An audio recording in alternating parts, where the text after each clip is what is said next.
Welcome to Not Milk Never Milk. Subscribe if you're lactose intolerant.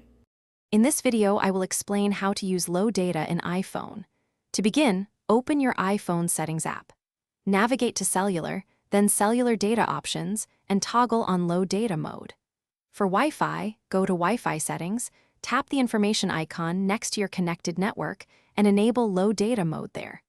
This feature helps conserve your data by pausing automatic updates and background tasks, ensuring you stay within your data plan limits. Next, let's manage your app data. Go to Settings, then Cellular, and scroll down to see which apps are using the most data.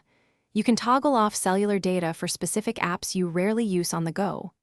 Also, head to Settings, then General, then Background App Refresh, and disable it for apps that don't need to update constantly in the background.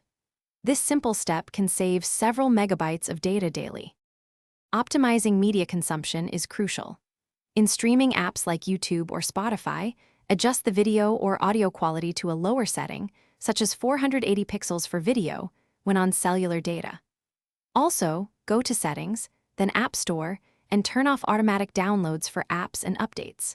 For photos, ensure iCloud Photos is set to optimize iPhone storage and avoid downloading full-resolution images over cellular. Always use Wi-Fi for large downloads.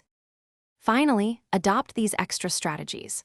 Always connect to available and secure Wi-Fi networks to offload data usage from your cellular plan. Before you leave home, download any movies, music, or podcasts you plan to enjoy offline. Regularly check your data usage in Settings under Cellular to understand your consumption patterns.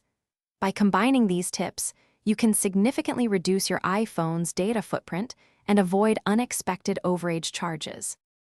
Thanks for watching. If this was helpful, leave a like and consider subscribing. See you next time.